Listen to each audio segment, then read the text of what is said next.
Hello बच्चों, देखो आज हम लोग स्टार्ट करने वाले 3 मार्क्स क्वेश्चंस।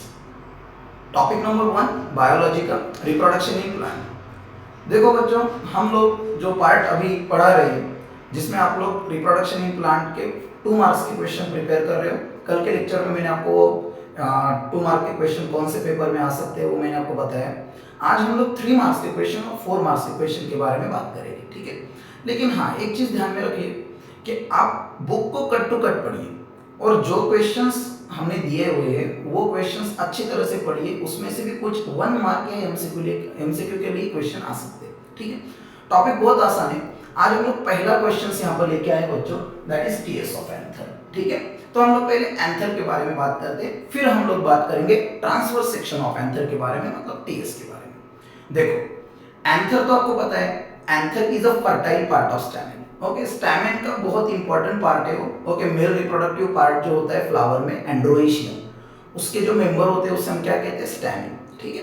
तो स्टैमेन के जो मेन 2 पार्ट होते हैं, एंथर और फिलामेंट, उसका सबसे ऊपर का पार्ट के बारे में हम बात कर रहे हैं, that is anther. So anther is fertile part of the stamen. वो पार्ट रिप्रोडक्शन में पार्टिसिपेट होगा। अब कैसे पार्टिसिपेट होगा वो हम देखेंगे, ठीक है। तो पहला पॉइंट आप याद रखिए, anther is a fertile part of stamen, ठीक है। Second most important thing, in case of angiosperms mostly the anther is bilobe, ठीक है। एंथर के 2 लोब हैं, ये पूरा एक लोब है बच्चों और ये दूसरा एक लोब है पूरा, ठीक है। तो एंथर बाइलोब है, hence it is called dithecous anther. तो कुछ पॉइंट ध्यान में रखिए कि एंथर जो है, anther is fertile part, anther is a fertile part of stamen, stamen का फर्टाइल पार्ट है। And the second thing is that anther is bilobe and hence it is called diathecous anther, ठीक है। उस anther को हम क्या नाम देते हैं, dithecous anther. And in each lobe there presence of 2 pollen sacs, so there are total 4 pollen sac which is commonly called as a microsporangia। Anther में 4 माइक्रोस्पोरेंजिया होते हैं, 4 पोलन सैक होते हैं, hence such kind of anther is commonly called as a tetrasporangiate anther, ठीक है। सो देखो anther fertile part है stamen का। दूसरी सबसे इंपॉर्टेंट चीज, मोस्ट ऑफ एंजियोस्पर्मिक प्लांट में जो एंथर होते हैं वो डायथेकस होते हैं। डायथेकस मतलब क्या, that is it has 2 lobe, okay. और tetrasporangiate it means 4 pollen sacs are present, okay. Now अब इसे एंथर में बच्चों एक बहुत इंपॉर्टेंट सेल होती है जिसे हम अर्किस्पोरियल सेल कहते हैं, ठीक है। अर्किस्पोरियल सेल, हम ऐसे भी कह सकते हैं कि archesporial cell is a mother cell of anther, ठीक है। वो मदर सेल है, क्यों? क्योंकि यही अर्किस्पोरियल सेल जो है वो डिवाइड होके, डिफरेंशिएट होके 2 टाइप के सेल्स को बना रही है, ठीक है। सो अर्किस्पोरियल सेल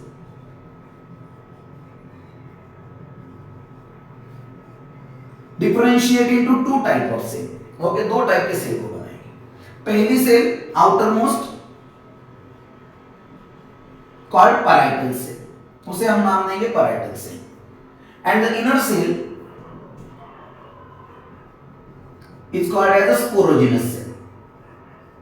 तो इनर सेल को हम क्या नाम देंगे, स्पोरोजिनस सेल, ठीक है। सो ये जो पैराइटल सेल है बच्चों, ये parietal cell it give rise to what we called as anther wall. ये किसे बनाएगी, एंथर वॉल को। Parietal cell give rise to anther wall and sporogenous cell give rise to spores, that is microspore। so ये participate होगी microspore formation में, pollen grain formation में, ठीक है। so now we have to discuss about the anther wall, ठीक है बच्चों। देखो टीएस ऑफ एंथर अगर बोर्ड में क्वेश्चन पूछा जाए तो 1-2 लाइन आप एंथर के डिस्क्रिप्शन के बारे में लिख देना। जैसे कि मैंने आपको बताया कि एंथर फर्टाइल पार्ट स्टैमेन का, वो डायथेकस होता है, टेट्रास्पोरेंजिएट होता है, ठीक है। यहाँ से आप लिखो। उसके बाद आपको टीएस ऑफ एंथर अगर लिखना है तो टीएस ऑफ एंथर में ऐसे लिखो, TS of anther consist of anther wall and sporogenous cells, okay, और स्पोरोजिनस टिश्यूज। अब एंथर वॉल आप लिखना स्टार्ट करो, डायग्राम निकालो, एंथर वॉल लिखना स्टार्ट करो। So anther wall consist of, anther wall में कौन कौन से पार्ट रहते हैं, anther wall consist of epidermis, endothecium, middle layer and tapetum. सबसे बाहर क्या है, एपिडर्मिस। एपिडर्मिस के अंदर क्या है, एंडोथेशियम। एंडोथेशियम के अंदर क्या है, दैट इज मिडल लेयर, और मिडल लेयर के अंदर क्या है, टैपेटम। ठीक है, हर एक चीज का फंक्शन इंपॉर्टेंट है। ठीक है, देखो बच्चों एपिडर्मिस के बारे में बात करेंगे। So epidermis it is outermost layer of the anther, ये तो पहला पॉइंट आप लिख सकते हो, and it is made up by single layer of flatten sales.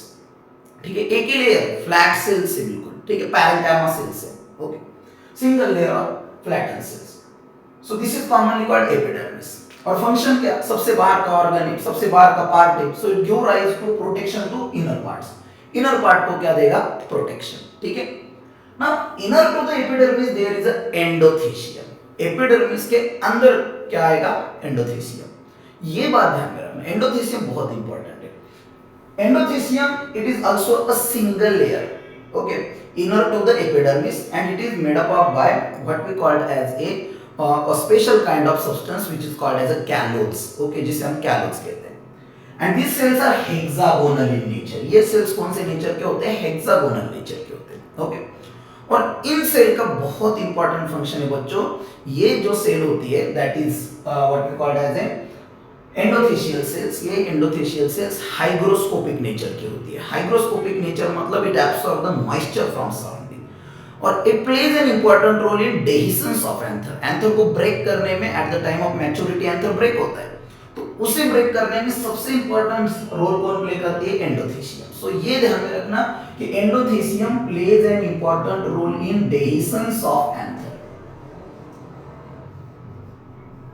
Anther के डेहिसेंस में, ब्रेकिंग में सबसे इंपॉर्टेंट रोल प्ले करता है endothecium. Now inner to the endothecium there is the group of oval shape cells, this is commonly called as a middle layer.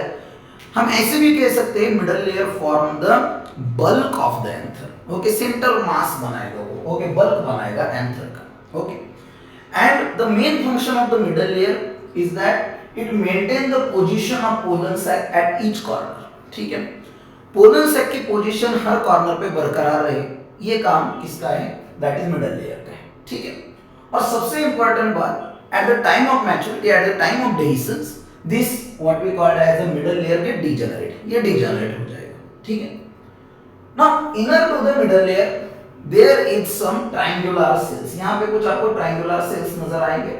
Okay, and these triangular cells are called as a tapetal cells. इसे हम क्या नाम देते हैं, टैपेटल sales.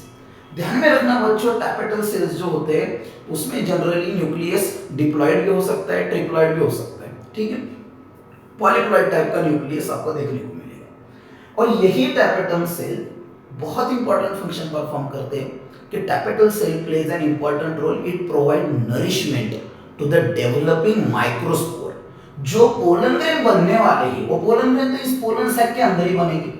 ठीक है, तो उन्हें न्यूट्रिशन की जरूरत पड़ेगी, तो वो न्यूट्रिशन कौन प्रोवाइड करेगा, टैपेटल।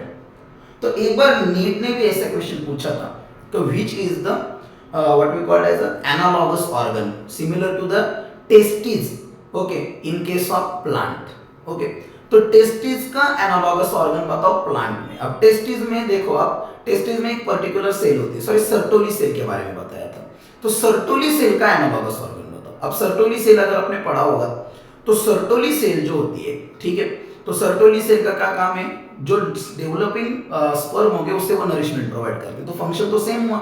यहाँ पे टैपेटम क्या कर रही है, माइक्रोस्पोर को भी नरिशमेंट प्रोवाइड कर रही है, और सर्टोली सेल भी क्या प्रोवाइड करती है, नरिशमेंट प्रोवाइड करती है। ठीक है, तो ये बच्चों ये बात ध्यान में रखना, ये क्वेश्चन वापस से आ सकते हैं पेपर में। Now inner to the what we called as a tapetum, tapetum के अंदर जाएंगे। Okay, now inner to the tapetum there is a mass of particular cells, this is nothing but sporogenous tissue। अंदर की ओर अगर हम लोग आएंगे तो sporogenous tissues प्रेजेंट है। ठीक है, और ये sporogenous tissue जो है वो स्पेशलाइज्ड टाइप के सेल से बने हुए हैं, that is sporogenous cells, they are diploid। तो ये sporogenous cells क्या होंगे, they are undergoes what we call as a mitosis and they form a microspore mother cell. ये किसे बनाएंगे, माइक्रोस्पोर मदर सेल को बनाएंगे, और माइक्रोस्पोर मदर सेल जो है वो मियोसिस में जाएगी।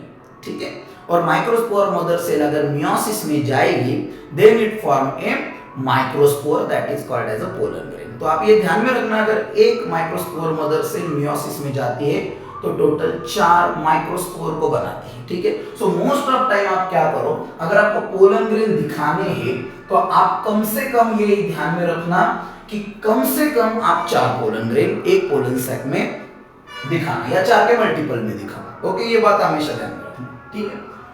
सो इतना पार्ट आपको लिखना है किसमें, that is structure of anther में, ठीक है। सो पहला पार्ट आप लिखोगे एंथर कंसिस्ट ऑफ, ध्यान में रखना यहां से स्टार्ट करना है आपको टीएस लिखते वक्त, तो टीएस के पहले आप 1-2 लाइन लिख देना। ओके, नाउ टीएस में पहला पॉइंट आप लिखोगे anther wall consist of, okay, और anther consist of anther wall और स्पोरोजिनस टिश्यू, और फिर एंथर वॉल में आप लिखो, ठीक है।